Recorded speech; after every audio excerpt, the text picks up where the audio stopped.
讲到美国的关税政策，这8月差不多就拢会确定啊。川普讲，这礼拜会寄200张通知批，啊，那咱台湾的目前是还等咧谈判。不过，工商业界是呼吁政府应该要紧公布数字，让中小企业会当提早应对。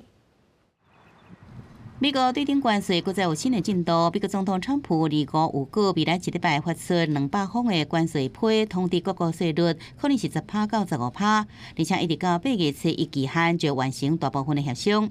因为台湾的部分谈判团队也伫顶礼拜到美国展开第4轮的协商。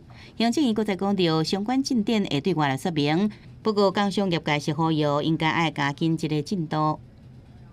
业界在等的就是那个关税到底会不会影响我们未来的整个对外的贸易嘛？关税是很重要，重中之重，因为我们的汇率已经被砍了12%。人家为什么美国哈，比如说日本、韩国各国都在强调这一块，那我们始终都得不到答案，一直在说这个气氛良好，那应该要有答案了啊。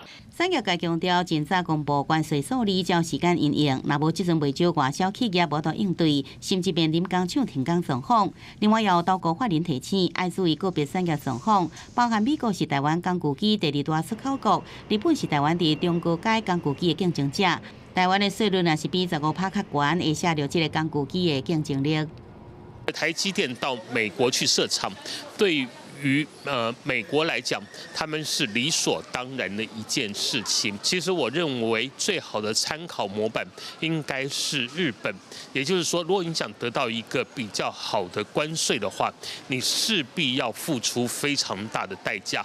不过，有专家用美日谈判结果分析投资换关税率，台湾会使善用台积电1650亿美金投资军事购买，还有部分关税退让3大条件，尽力创造关税条件，亲像日本甲印尼相款，降低国内产业甲大国的冲击。